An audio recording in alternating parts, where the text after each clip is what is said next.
Hello. So I got some more books this month or last month. No, this month and last month. I received a lot of books as a gift, and so I'm really behind on these book tours. And I also went a bit overboard with books I purchased this month, so I got to do a lot more library tour videos than usual. The first one that I'm going to go over is Social Justice Fallacies. This is a pretty popular book, and I believe it's actually quite controversial. You'll find a lot of people either really agree with this book or really disagree with it. And I think it just goes over some of the arguments given for disparities between different ethnic groups, if I'm not mistaken. I think it's like a social justice book. Yeah, something like that, right? I'm vaguely familiar with it. I haven't read it before. I've heard people debate it, and I've heard I think the author give an interview on it before. But yeah, I've never read this before. So now that I have it, I will read it. The next book is The Immortality Key, The Secret History of the Religion with No Name. I actually don't know what this is. This is also was gifted to me. Let's see. Brewing the Psychedelic Beer, Identity Crisis, Fall from Grace, Barley, Mixing the Psychedelic Wine. He said when he gave it to me, it was something about the role of like psychedelics and what they played in the early formation of Christianity and Catholicism. Something like this. I'm not actually too sure, but yeah, that's what this book is. The next one was also a gift, and it's a book on Mussolini. Let's see the TOC. I don't know if it's a biography of Mussolini or if it's a, let's see. Youth, the Socialists, War and Peace, the Fascist Movement, the Conquest of Power. So it seems like it's like almost a linear presentation of his life and then going over the core ideas that were relevant at that point of his life. Yeah, it should be a good book. Seems decent. And I do want to go over Italian history at some point, so this saves me a purchase. Yeah. The next book I got was The Heart of Awareness. I think all the rest of the books here are the ones that I bought. The Heart of Awareness, this is a book I got because I think it was recommended to understand some kind of... It wasn't a book that I was reading about Eastern philosophy, and then this book was cited, I believe. And it's a book that I think really, really embodies the notions of Buddhism. I think also Hinduism. But this is a very specific version of it. It doesn't, and I think also the notion of self here in this book is different than the one you would find in Buddhism. But a lot of the other ideas inside this book are very much in line with a lot of Buddhist doctrine. And it's a very simple and straightforward read. This is just the introduction. It's just, I guess you would say like poems or sutras. Yeah.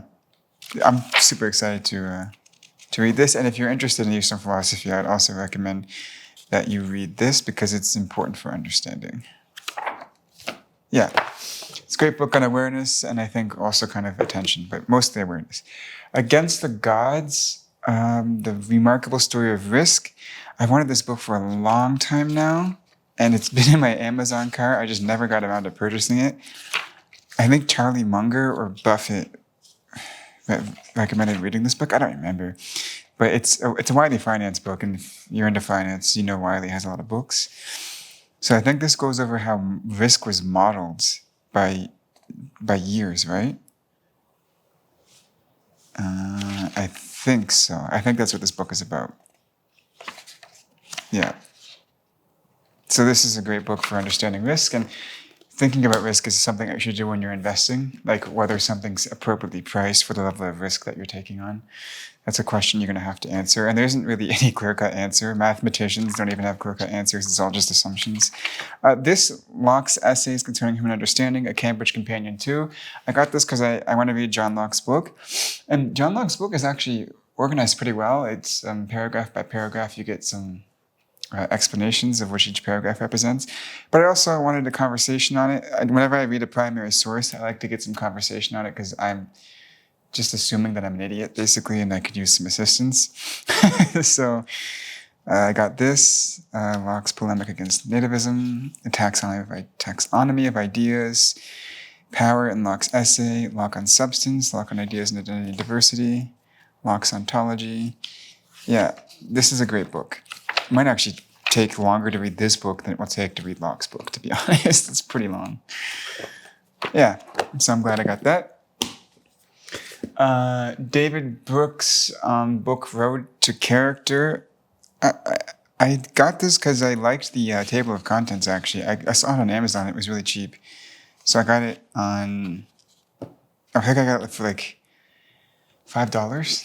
Oh, it was super cheap, dude. So struggle, self-mastery, dignity, love, ordered love, self-examination, the sum and self, self-conquest. The table of contents seems interesting, and it's not a long book, so I figured it couldn't hurt to think about the things that you have to do in order to build character, right? Yeah, that's the only reason why I got it. And it's a short book. I could probably read that in like two or 3 days. White Holes by Carlo Rovelli. If that's an Italian name, do you hold the L's? Like Rovelli? I don't know. Anyways, so I think this is just an overview of black holes and white holes, right? The contents is part 1, 2, and 3. Very useful. I think that's what it's just about, black holes and white holes. Yeah, it's just a simple book. This book, Business Strategy, I got because I wanted to think about businesses more, analytically. And as I'm thinking about these businesses more analytically, I wanted to just, again, go over books that were easy to read, not heavy in notation. Maybe you get like 1 or 2 ideas from it. And I like this series. I kind of actually want to read all of the books from this series. Not all of them. Some of them are just too basic, but probably like a good portion of them. And you'll see I have more here, actually.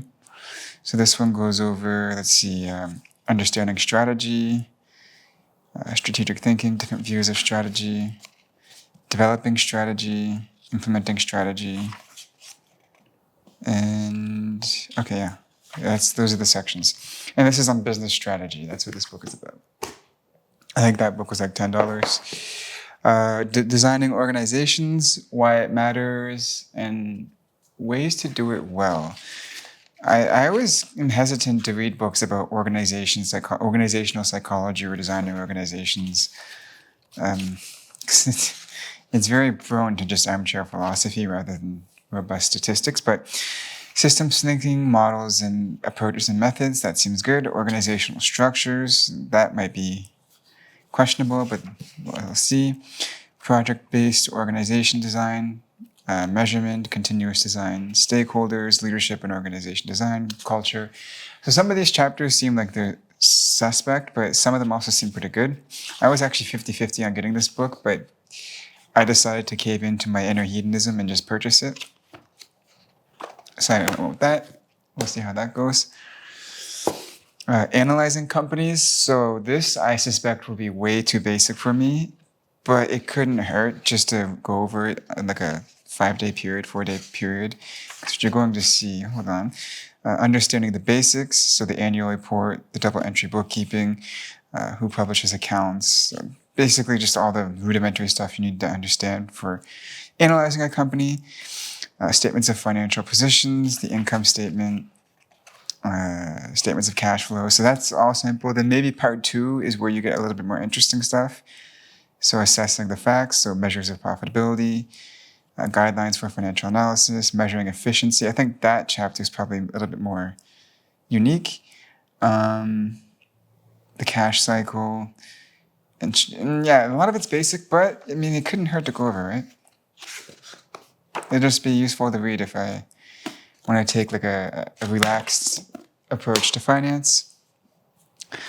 I don't think I have this book. I'm pretty sure I don't. The Coming of the Third Wave. And I was hesitant to get it because Yuval Noah Harari is on here.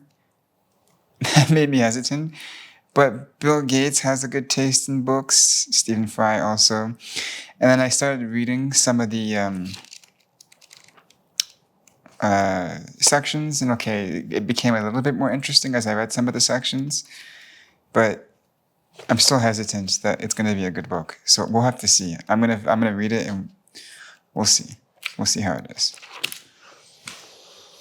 The next one, Aliens, Earths, and the Search for Life in the Cosmos, is just a fun little book that I thought was kind of cool. I have a few books like this now.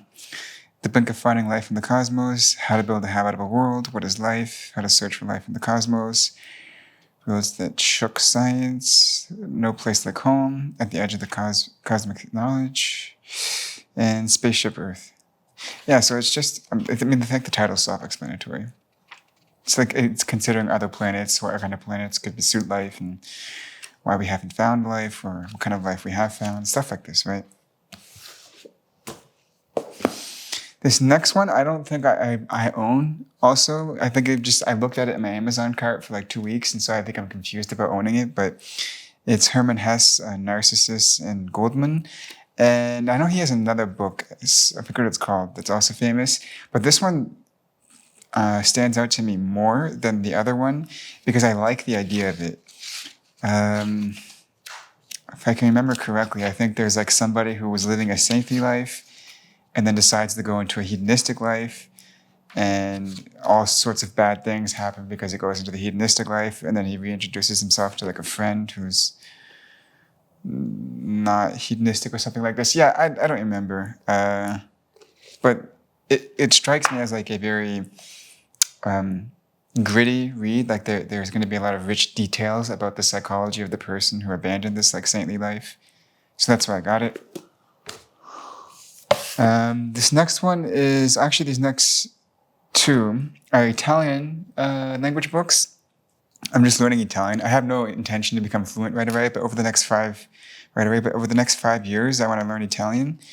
So this is one of the books I got. I think this is just an introduction to grammar. It's a pretty simple overview of grammar. I don't think it even goes into the complex grammar. So just like conjugation, adjectives, articles, pronouns, questions, adverbs, prepositions, conjunctions. Yeah, just basic grammar. Stuff that will help you form rudimentary sentences. You probably wouldn't need something more advanced if you're going to write in Italian, but just in communication, like day-to-day, that's a grammar book. And then Italian Conversations, this is a book that was there as well. So this will be useful to have just to get familiar with rudimentary sentences or like expressions that people use all the time. And then this last book is The Power of Language, Multilingualism, Self and Society. So I do like linguistics, and I figured it might be interesting to read about multilingualism. I do have some reservations, though, because I did read some sections. And one section I saw, for example, was that people with bilingual brains, on average, have higher performance on a particular task. But I've also seen research that suggests when you control for skills, so like, for example, if you take people who have bilingual brains and then you take people who can play the piano, they actually perform comparatively, except they perform similarly to one another.